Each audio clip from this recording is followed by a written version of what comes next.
আচলতে বিজনেছ আৰম্ভ কৰিবলৈ কিমানখিনি পঢ়িব লাগে? ক্লাছ 10 লৈকে পঢ়িব লাগে, ক্লাছ 12 লৈকে পঢ়িব লাগে, এম.কম কৰিব লাগে, বি.কম কৰিব লাগে, BBA ডিগ্ৰী ল'ব লাগে নেকি?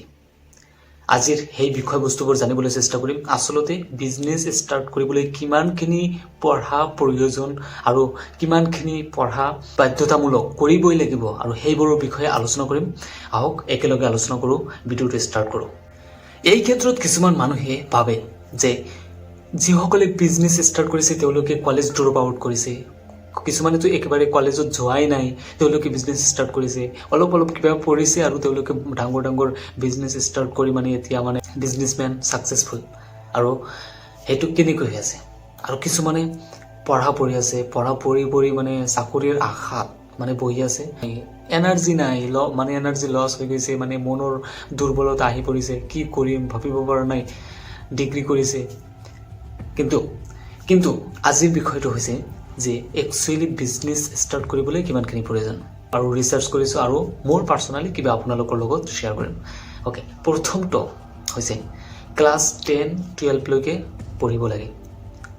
ইয়াত আপুনি বেছিক নলেজ গেইন কৰিব, কাৰণ বেছিক গণিত বেছিক যিটো বস্তু সেইবোৰ আপুনি জ্ঞান অৰ্জন কৰিব লাগিব। আপুনি মানুহৰ লগত কেনেকৈ কথা পাতে সেইবোৰ বস্তু জানি লওক, কমিউনিকেশ্যন শিকি লওক।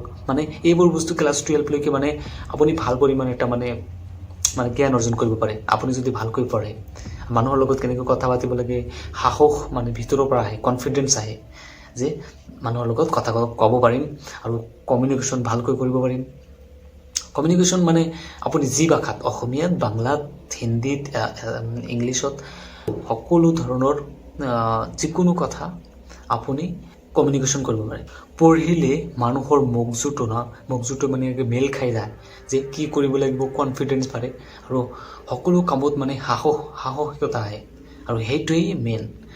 আৰু যদি আপুনি যিমানখিনিলৈকে পঢ়িছে, আপুনি যদি এতিয়া কৈছে যে পঢ়া শুনা নকৰিম, এইবোৰ কৰি কি লাভ, তেনেহ'লে মই ক'ম যে 12 লৈকে ভালকৈ পঢ়িব লাগিব আৰু আপুনি বেছিক নলেজ কিছুমান জানিব লাগিব, আৰু সেইবোৰৰ বিষয়ে আলোচনা কৰিম। এতিয়া নিজৰ বিজনেছ আৰম্ভ কৰিবলৈ এনেকুৱা কনফিউজ আহে যে ডিগ্ৰী কৰিম নে, মই অলপমান পঢ়িম নে, বিজনেছ ষ্টাৰ্ট কৰিম নে, ৰেছপনচিবিলিটি ল'ম, মোৰৰ বহুত ৰেছপনচিবিলিটি আহি গৈছে, তেনেহ'লে বিজনেছ ষ্টাৰ্ট কৰিম, জল্দি ষ্টাৰ্ট কৰিব লাগে, ইফালে পঢ়া শুনাও কৰিব লাগে, কনফিউজ। অ'কে, আজি ক'ম যে আপোনাকতো 12 লৈকে পঢ়িব লাগিব আৰু আপুনি বেছিক নলেজ গেইন কৰিব লাগিব, কলেজত পঢ়িব লাগিব। আৰু আপুনি যদি নপঢ়ে তেনেহ'লে আপোনাৰ কাৰণে আৰু এটা বস্তু আছে, যিটো মই বেলেগ ভিডিঅ'ত ক'ম, আপুনি চাই ল'ব আৰু সেই ভিডিঅ'টো ছাবস্ক্ৰাইব কৰি ৰাখিব, মই ভিডিঅ' আপলোড দি থাকিম। অ'কে, এতিয়া ক'ম যে কোনবোৰ স্কিল শিকিব লাগিব একচুৱেলি বিজনেছ ষ্টাৰ্ট কৰিব। প্ৰথম পইণ্টটো কি জানে? প্ৰথম পইণ্টটো হৈছে ক্লিয়াৰ আইডিয়া থাকিব লাগিব। ছাপ'জ আপুনি বহুত ধৰণৰ চাইছে, আপুনি চাৰিওফালৰ মানুহে কি কৰি আছে আপুনি চাইছে, কিন্তু আপুনি এনেকুৱা এটা সমস্যা সমাধান কৰিব বিচাৰিছে, আৰু যিটো মানুহক যদি আপুনি সমস্যা সমাধান কৰি দিয়ে, ছল্ভ কৰি দিয়ে, তেনেহ'লে আপোনাৰ সেইটো বিজনেছ হ'ব। অ'কে, সেইটো হ'ল ক্লিয়াৰ, স্পষ্টতা থাকিব লাগিব যে আপুনি কোন সমাধানটো আপুনি ছল্ভ কৰিব বিচাৰি আছে, আৰু সেই সমাধানটো ছল্ভ কৰিবলৈ হ'লে আপোনাক কি কৰিব লাগিব? আপোনাক প্ৰথমত ক্লিয়াৰ আইডিয়া থাকিব লাগিব যে আপুনি একচুৱেলি কোনখন সমাধান আপুনি ছল্ভ কৰিব বিচাৰিব। এইটো হ'ল প্ৰথম ষ্টেপ, আৰু এইটো বহুত ইম্পৰ্টেণ্ট। এই বেছিক নলেজৰ কথাবিলাক যি ক'লোঁ, আৰু সেইবোৰতো থাকিবই, কিন্তু তথাপিও এইটো হ'ল ইম্পৰ্টেণ্ট যে ক্লিয়াৰ আইডিয়া থাকিব লাগিব। 2 নম্বৰ হ'ল স্কিল, দক্ষতা। আপুনি সেই প্ৰব্লেমটো ছল্ভ কৰিবলৈ আপোনাক জ্ঞান অৰ্জন কৰিব লাগিব পাৰে, আপোনাক বেলেগ কিতাপ পঢ়িব লাগে, মানুহৰ পডকাষ্ট শুনিব লাগিব পাৰে, বহুত কিবা কৰিব লাগিব পাৰে, মানুহৰ মাজত যাই কিনে আপোনাক ইণ্টাৰ্ণশ্বিপো কৰিব লাগিব পাৰে। আৰু এইটো কিয় কৰিব? কাৰণ আপুনি নলেজ, স্কিল, দক্ষতা, জ্ঞান অৰ্জন কৰিব লাগিব। আৰু আপুনি স্কিল যেতিয়া শিকিব, সেই কামটো শিকিব, ভালকৈ শিকিব, আৰু অলপ মানুহৰ লগত কানেকশ্যন বিল্ড কৰি মানুহৰ প্ৰব্লেম ছল্ভ কৰি দিব পাৰিব, আৰু তেতিয়াহে সেই কামটো ষ্টাৰ্ট কৰিবলৈ আপুনি দক্ষতা স্কিল হ'ল আপোনাৰ সেই কামটো কৰিবলৈ। যেনেকুৱা বহুত আছে, আজিকালি মই কিমান এক্সাম্পল দিম, মই এনেকুৱা ভিডিঅ' বনাই আছোঁ, কিমানবোৰ ভিডিঅ' বনাইছোঁ যে কি সমস্যা, কি ব্যৱসায় আৰম্ভ কৰিব পাৰি, অ'কে, সেইবোৰ চাওক। দক্ষতা স্কিল আপোনাৰ যদি একোৱে নাজানা থাকে তেনেহ'লে আপুনি জানি লওক আৰু শিকি লওক। কিমান দিন লাগিব? 6 মাহ লাগিব, এবছৰ লাগিব, 2 বছৰ লাগিব, 3 বছৰ লাগিব। আপুনি যিমান ডাঙৰ প্ৰকল্প ল'ব সিমান টাইম লাগিব আৰু ছাকচেছটো সিমান ডাঙৰ হ'ব। নাম্বাৰ 3 হ'ল স্মল কেপিটেল, সৰু পুঁজি লাগিব।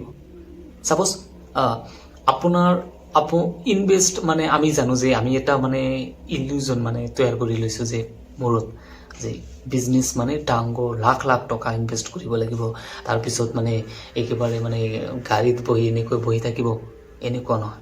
আপোনাৰ হাতত যদি একোৱেই পুঁজি নাথাকে, অলপমান পুঁজি থাকে মানে টকা থাকে, তেনেহ'লে আপুনি সেইটো লগাব পাৰে আৰু ব্যৱসায়ত ইনভেষ্ট কৰিব পাৰে। আৰু যদি নাথাকে তেনেহ'লে সমস্যা নাই, তেনেহ'লে আপোনাৰ নলেজটো আৰু স্কিলটো ব্যৱহাৰ কৰি আপুনি সৰু বিজনেছ ষ্টাৰ্ট কৰিব পাৰে ছাইড ইনকামৰ কাৰণে, যিবোৰে আপোনাক অলপমান টকা দিব আৰু সেই টকাৰে আপোনাৰ নিজৰ সেই বিজনেছটো ষ্টাৰ্ট কৰিব পাৰে, যিটো আপুনি ক্লিয়াৰ স্পষ্ট আইডিয়া এটা ৰাখি থৈছে। অ'কে, সৰু কাম কৰি অলপমান টকা মানে জমা কৰক আৰু জমা কৰি নিজৰ বিজনেছটোত লগাওক।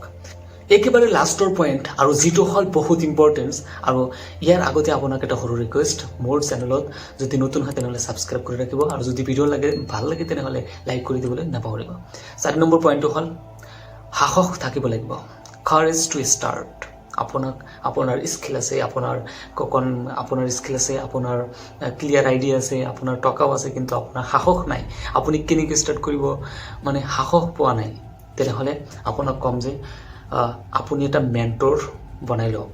আপোনাৰ চাৰিওফালে আপোনাৰ যিকোনো মানুহ আপোনাৰ হ'ব পাৰে, আপোনাৰ ভাল লগা, আপুনি মেণ্টৰ এটা বনাই লওক যে কেনেকৈ ষ্টাৰ্ট কৰিম, A to Z মানে তেওঁৰ পৰা গাইডেঞ্চ লওক আৰু ষ্টাৰ্ট কৰক, আৰু তেওঁৱে আপোনাক সাহস গোটাই দিব আৰু আপুনি ষ্টাৰ্ট কৰিব পাৰিব। একেবাৰে লাষ্টৰ পইণ্ট যিটো হ'ল কনচিষ্টেঞ্চি। আপুনি বহুত জোচত ষ্টাৰ্ট কৰিলে কিন্তু আপুনি 1 সপ্তাহ কৰিলে, 2 সপ্তাহ কৰিলে, তাৰপিছত একেবাৰে আপুনি মানে বিন্দাছ হৈ গৈছে, মানে আপোনাৰ খবৰেই নাই, এনেকুৱা নহ'ব। আপোনাক কষ্ট কৰিব লাগিব, আপোনাক নিয়মিত কাম কৰিব লাগিব, ডিচিপ্লিন মেইনটেইন কৰিব লাগিব, আপোনাক মানুহৰ প্ৰব্লেম শুনিব লাগিব, মানুহৰ প্ৰব্লেম ছল্ভ কৰি দিব লাগিব। এইটো বিজনেছ ইমান ইজি নহয়। চাকৰিটো অলপমান সময় পোৱা যায়, কিন্তু আপুনি বিজনেছত সময় নাপাব, কাৰণ আপুনি নিজে সকলো কৰি আছে আৰু আপোনাৰ মাইণ্ড সকলো সময় চলাই থাকিব লাগিব, মাথা মাৰিব লাগিব। অ'কে, এই সকলোবোৰ বস্তু কৰিব লাগিব কনচিষ্টেঞ্চি। তো প্ৰথমটো ক'লোঁ ক্লিয়াৰ আইডিয়া, তাৰপিছতটো স্কিল, তাৰপিছতটো স্মল কেপিটেল, তাৰপিছত কাৰেজ টু ষ্টাৰ্ট, আৰু তাৰপিছতটো consistency is the key of success.